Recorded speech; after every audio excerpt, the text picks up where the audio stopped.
Hello and welcome to Let's Discuss December. And today we have with us Neeraj, Operations Lead South from Shiksha Lokam. Hi, Neeraj. Hello. Hello, Mriganka. So today our discussion will be on school leadership towards climate action. And so Neeraj, moving on to the questions, what do you think? Can you explain to us in brief about school leadership towards climate action? Yeah.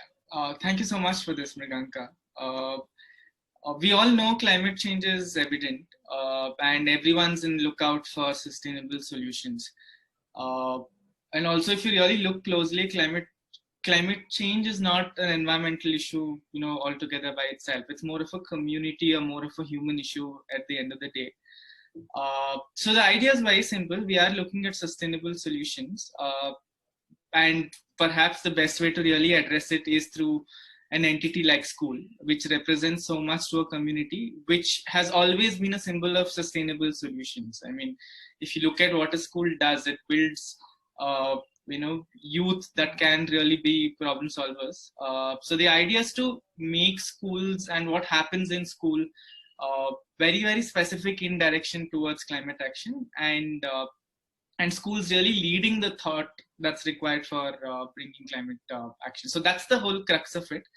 The crux of it is to say what is the potential that schools have towards driving climate change and climate change related improvement in their local communities, and how that can really spread across at scale. Yeah. Okay. So you're saying that schools have potentials. So Yes. Why do you think schools have potentials? I mean, like I mentioned, right? I mean, schools are essentially places where different stakeholders really interact. You have obviously the kids, the students who come in, but you have an entire adult ecosystem really coming in there as well, right? Your teachers, your school leaders, parents, and community members. There's so many of them really coming together, interacting for something or the other. And if you look at especially the context of India, if you look at local entities, such as your school, or let's say in Bangalore's context, let's say a BBMP center, there's always the trust that a school has as compared to any other entity. So given how schools really have so much interaction really going, and the way they bring different stakeholders together, I don't think there's any other entity that can do that in a community setting. So just by what it conventionally does, there's so much that you can tap on, and that's exactly why I say schools have immense potential to really lead this thinking. And at the end of the day, you are building, as I mentioned, a set of children who can really bring this thought process ahead. So the question of sustainability, which is so much important in the answer towards climate action, I mean, there's already an answer here. And then that's exactly why I say schools have so much potential to do this. So what do you think, Neeraj? What role can different stakeholders play towards, towards it? So if you look at it, there are multiple things. One is obviously what HMs really do. We are looking at school leadership at the end of the day, right? And HMs are your conventional formalized leaders for a school. So end of the day, first thing definitely is to have HMs really, bring this thinking very evidently out in stakeholders. And when I mean that, I mean, what does an HM do towards motivating teachers to talk about this? What kind of projects does she initiate? What kind of engagement does she bring in with communities? So that's what does she even do with, let's say, the infrastructure of the school itself, right? So the HM really leads the thinking. What happens in a classroom is the sole responsibility of a teacher. So the teacher has so much that he or she can bring in towards bringing this thinking, bringing this language back in the classroom. So the whole activity, the potential that teachers have is of what they teach and how they teach, and what kind of a culture they bring in the classroom. So there's that much more that they can really do there. What do parents and other stakeholders really do? I mean, the idea there would just be to, if you look at a conventional child's life, it's spent for a significant amount of time in, let's say, in the school, but rest of it is in the community. So how does, so the parents' role or the community members' role is to really hold what was taught in the school really back here for practice as well. So, I mean, there are different things that stakeholders can do. I mean, they're very specific ideas. I mean, we could talk about it probably later, but the idea is that your school leader or your HM has the ability to lead this thinking among different stakeholders. And your teacher-student interaction is what really brings the sustainability factor really in.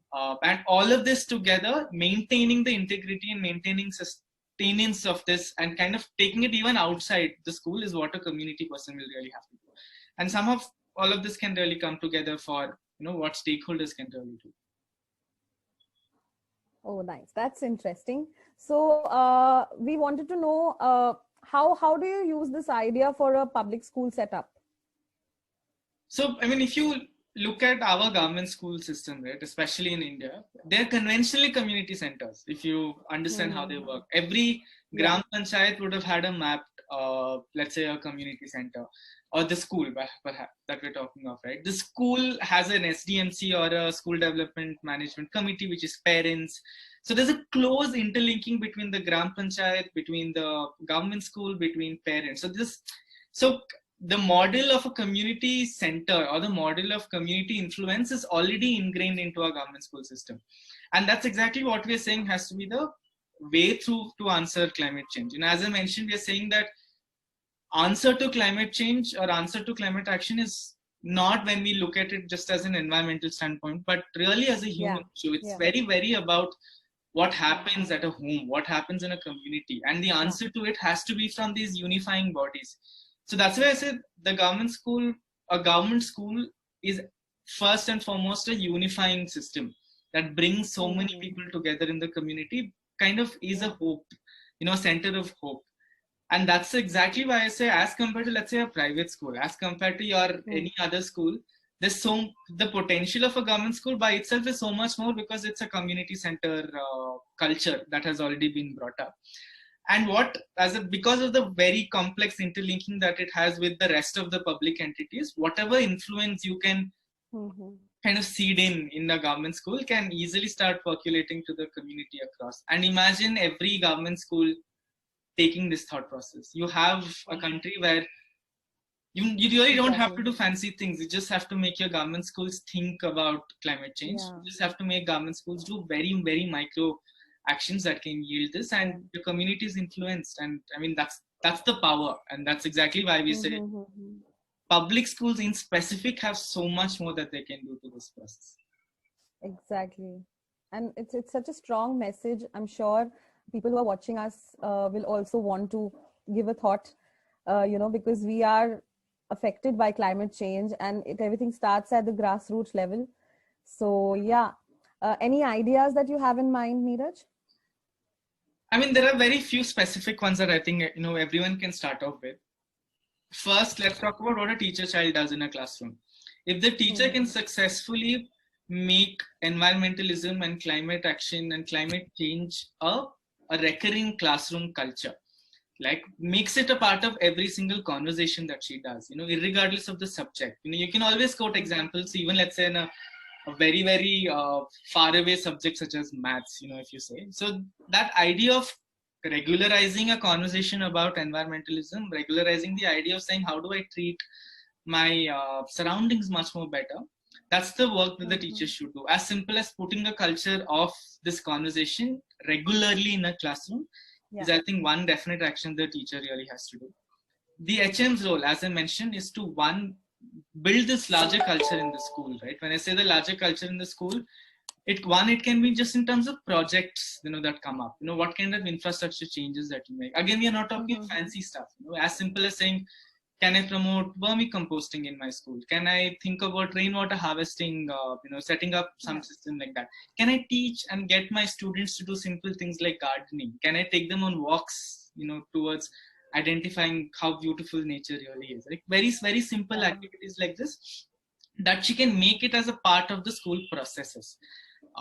So I think that's definitely what an HM can really do. What the parent or the community can do, in fact. And here comes a very interesting interaction. I think the first step is to get parents' influence rather than them becoming the influencer. So what can be done? As simple as I mean, one of the ideas that I have seen work is involving the women of the community to make simple uh, environmental solutions, such as garbage liners using newspaper, or even, let's say, helping with school gardening. Just getting them more and more involved with solutions that are environmental friendly, but also towards school improvement. By that, and getting an economic model to this, as I mentioned, right, it's a very, very community human issue. You have to answer questions like economics. You have to answer questions like livelihood. So if 10 mothers can identify that, by making newspaper garbage liners that are eco-friendly by nature, but also giving me some source of income, you're going to have answers really come out so well. So if the schools can start this thinking and these interventions with mothers, with community, you are getting that conversation back into the homes. So when the child goes back, the child is also listening to a mother who talks about these things, and also sees how beneficial it is for her and her unit as a family, right? So at the crux, I feel there are these very, very micro actions that each of these stakeholders can really do.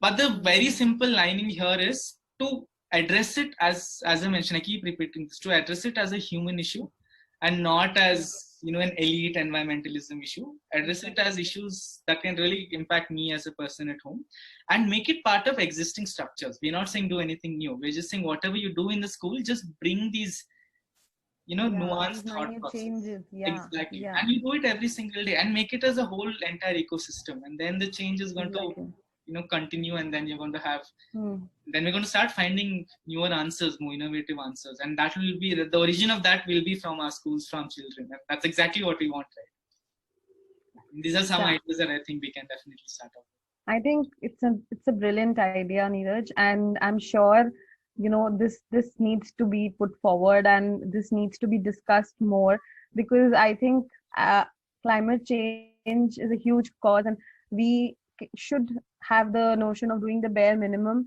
And I think these micro actions are possible and practical to take up. And I'm sure the ideas that you have put in, it will reflect, and people will come back to us and reflect upon this. And it was an amazing discussion, and thank you so much for joining us. And so stay tuned, everyone, for the next series coming up. Thank you.